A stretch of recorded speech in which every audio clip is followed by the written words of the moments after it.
पर कभी भी हमला हो सकता है। आए फातिमा, आए ज़ैनब, आए रुकैया, आए उम्मे कुलसूम, आए आयशा, आए ज़ारा, आए सारा, आए हाजरा, ये दोनों चीजें अगर तेरी उड़ गई बॉडीगार्ड, तो तुझे ज़ारा से निर्भया कभी भी बनाया जा सकता है, क्योंकि बॉडीगार्ड नहीं रहे हैं तू कभी भी दरिंदगी का शिकार हो सकती है। चलती बस में तेरे साथ 10-10 लड़के भेड़िए बनकर तेरी इज्जत व आबरू को कभी भी लूट सकते हैं, और चलती हुई बस से तुझे धक्का दे सकते हैं, कभी भी तेरी इज्जत व आबरू लूट सकती है, क्योंकि तेरे बॉडीगार्ड तेरे पास से खत्म हो चुके हैं, क्योंकि नजरें नीची करके तू नहीं चल रही है और मेकअप और खुशबू और परफ्यूम लगा के तू जा रही है। अब बॉडीगार्ड ही नहीं रहे तो शर्मगाह की हिफाजत होगी कैसे? कुरान ने इन दोनों चीज़ों को बॉडीगार्ड की हैसियत से पेश किया।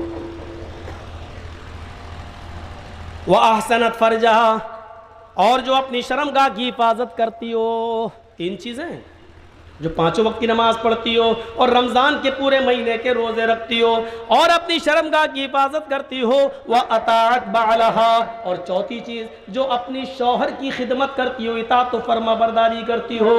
सुन लो, औरत सिर्फ अपने शौहर की इताअत व फर्मा बरदारी करने के लिए पैदा की गई है, इसमें कमी बर्दाश्त नहीं की जा सकती है। इसीलिए अल्लाह के नबी सल्लल्लाहु अलैहि वसल्लम ने फरमा दिया है, और थोड़ी देर के लिए मुझे माफ़ करना कि मौलाना जर्जीस साहब इस तरीके की बातें क्यों कर रहे हैं। अल्लाह के रसूल ने इसीलिए इशारा किया है, आए ख्वातीन, आए लेडीज़, आए औरतों, तुम्हारा शौहर थका हुआ, मांदा हुआ, परेशान हाल, बिजनेस करके मजदूरी करके जब थका हुआ घर में आता है, तो औरत की जिम्मेदारी होती है कि वो अपने थके हुए शौहर का खुलकर इस्तेमाल करे। जैसी दरवाजे पर दरवाज़ा खोलने जाए तो मुस्कुराते हुए उसका दीदार करे। यहाँ होता उल्टा है, औरत बेचारा, आदमी दिन भर बेचारा काम करके आया और जैसी घर में घुसा बीवी ने अपनी दास्तान सुनाना शुरू कर दी। प्लग खराब हो गया बिजली का, पंखा नहीं चल रहा है, मोटर फूक गया। अरे अल्लाह की बंदी, ये बात थोड़ी देर में भी कह सकती थी। तेरा शौहर घर में आया है, वो तेरा शौहर है, बिजली मैकेनिक नहीं है जो बिजली संभालेगा। आते ही अब आए, कब से बिजली खराब है, उसका मूड खराब हो गया। कम वक्त में तो दिन भर का थका हुआ आया हूं। बहुत सी औरतें शिकायत करती हैं, मेरा शौहर 12 बजे रात में घर में आता है, पता नहीं कहाँ बैठा रहता है, 1 बजे घर में आता है। मेरी बहनों, एक बात तुम्हें बताता हूँ, सुनो। अगर तुम घर में अच्छे कपड़े पहनकर नहीं रहती हो, बन संवर कर नहीं रहती हो, साफ लहजे में कह दूं कि परफ्यूम और खुशबू लगाकर मेकअप करके घर में तुम नहीं रहती हो, तो फिर तुम्हें ये शिकायत करने का कोई हक नहीं है कि मेरा शौहर 12 बजे घर में आता है, 1 बजे घर में आता है। वो पूरी रात भी घर नहीं आएगा, क्योंकि जब तुम उसके लिए बन सवर कर तैयार ही नहीं हो, तो वो इतनी जल्दी आकर क्या करेगा तुम्हारे पास? बदबू सूंघेगा तुम्हारे पसीने की। उस औरत को शिकायत करने का कोई हक नहीं है। 12 बजे आता है, 2 बजे आता, हम तो कह रहे पूरी रात न जाए, भंगन बन के रहेगी, कौन जाए तेरे पास? हाँ, तुम्हारी शिकायत उस वक्त जायज है जब तुम बन सवर कर अपने शौहर का इंतजार करो।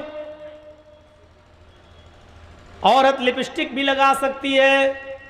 आती थी पहले लिपस्टिक, उसमें खिंजीर की चर्बी।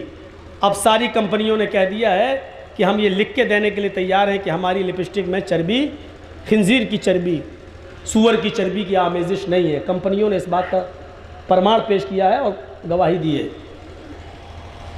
अगर ये कन्फर्म हो कि सूअर की चर्बी है तब तो नहीं लगा सकती है, लेकिन नहीं है तो लगा सकती है। और शौहर के लिए बाहर नहीं, बाहर जा रही लिपस्टिक लगा के पता नहीं, ऐसा लगता है जैसे किसका खून पी के आ रही हो।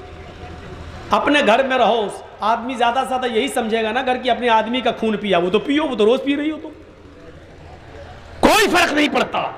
अगर आपका शौहर लिपस्टिक को पसंद करता है तो आप घर में लिपस्टिक लगा सकती हैं, क्रीम पाउडर लगा सकती हैं, रंग जाहिर हो ऐसा मेकअप आप इस्तेमाल कर सकती हैं। मर्द की जीनत, मर्द की खुशबू वो है जिसका रंग जाहिर ना हो, खुशबू उठे, खुशबू उठे, ये मर्द की जीनत है। क्या है? रंग जाहिर ना हो।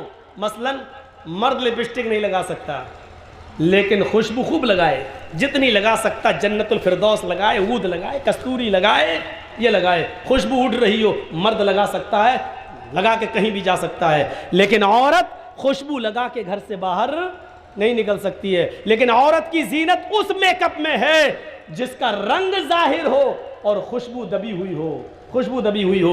और रंग जाहिर होगा, लिपस्टिक लगाएगी तो रंग जाहिर होगा, क्रीम पाउडर लगाएगी तो रंग जाहिर होगा। ये औरत का मेकअप है। लेकिन औरतों, मेरी माँ बहनों, ये सारे हथियार सिर्फ अपने शौहर पर इस्तेमाल कर सकती हो, किसी दूसरे गरीब इंसान पर नहीं। वो तो मर जाएगा बेचारा, शौहर को मारो। इसलिए कि तुम्हें ये सारे हथियार चलाने की इजाजत शरीयत ने दी है, लेकिन शौहर पर, किसी और पर नहीं।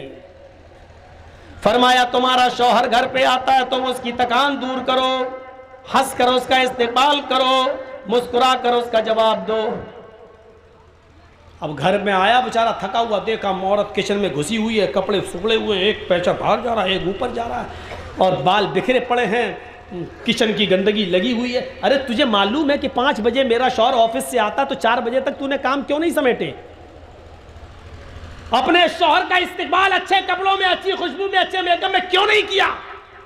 अब सोच रहा घर पे जाऊं तो अपनी बीवी से गले मिलूं, थका हुआ हूं, कुछ सुकून हासिल करूं। घर में गया, देखा ये तो भंगर बनी बैठी, गुस्से में आया, तलाक तलाक तलाक। इससे तो अच्छा मेरी ऑफिस वाली थी, कम से कम बंठन के बैठी थी। फिर वो देर से आएगा तुम्हारे घर, क्यों आएगा?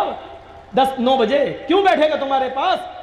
घर में आता तुम भंगर मन के रहती हो, तो फिर ऑफिस वाली ही को ना पसंद करेगा। मैं ये नहीं कह रहा हूं कि वो जायज है, वो गलत कर रहा है, लेकिन उससे ज्यादा गलत तुम कर रही हो, क्योंकि तुम उसकी बीवी होकर उसको अपने जिस्म से रोक रही हो और फायदा उठाने का मौका नहीं देती हो। इसलिए फरमाया कि अगर औरत को बच्चा भी हो रहा हो और वो ऊंटनी के ऊपर बैठी हो, जचकी के वक्त, बच्चे की पैदाइश के वक्त औरत को एक ऊंटनी पे बिठाया जाता था अरब के अंदर, ताकि आसानी से डिलीवरी हो जाए, आसानी से बच्चा पैदा हो जाए।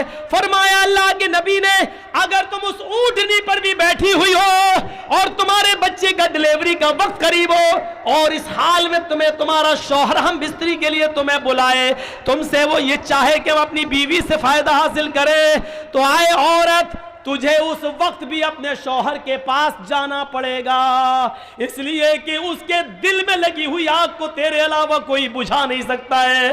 अगर उसके दिल की आग को तूने नहीं बुझाया तो तेरा शौहर गलत काम में पड़ सकता है, इधर उधर जा सकता है, उसके खिरमन में आग लग सकती है, वो गलत रास्ते पर जा सकता है। फरमाया कि औरत को इस हाल में भी अपने शौहर के पास आना पड़ेगा और इस पोजीशन में भी वो अपने शौहर को अपने जिस्म से नहीं रोक सकती हो। सुन लो, अल्लाह के नबी फरमाते हैं, अगर तुम चूल्हे पर भी बैठी हो, रोटियां पका रही हो, आग जल रही हो, रोटी जलती है तो जल जाने दो। अगर तुम्हारा शौहर तुम्हें बुलाता है कि तुमसे कुछ फायदा हासिल करे, तो तुम चूल्हे को छोड़कर, रोटियां पकाना छोड़कर अपने शौहर के पास जाओगी, उसके अरमान को पूरा करोगी, उसके दिल के मकसद को पूरा करोगी। इसमें ना नू नहीं होना चाहिए। मेरी माँ बहनों, ये तुम्हारा घर बनाने के लिए मोहम्मद रसूलुल्लाह ने इस हद तक इजाजत दी है, इस हद तक हुक्म दिया है औरतों को, ताकि तुम्हारा भी घर बना रहे और उसका भी घर बना रहे और वो दूसरी तरफ न भटकता। शौहर की इताअत और फर्मा बरदारी हर हाल में जरूरी है। यहां तो शौहर की इताअत होती है, शौहर की। अल्लाह के रसूल अपनी बीवी की तारीफ कर रहे हैं, आयशा सिद्दीक़ा की, तो आयशा भी तारीफ कर रही हैं। और इधर तो हाल ये होता है कि औरतें जल्दी तारीफ करती नहीं है शौहर की।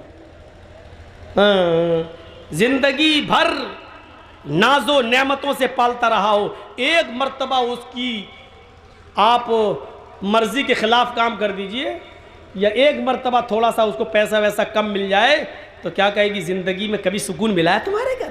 पूरी ज़िंदगी पे पानी फेर देगी आपकी, पूरी ज़िंदगी में पानी फेर देगी, पूरी ज़िंदगी में। सुना वो किस्सा, एक पीर साहब थे, उनकी बीवी उनको पीर ही नहीं मानती थी। भक्त तेरे जैसे 336 पीर रोज़ देखती हूँ,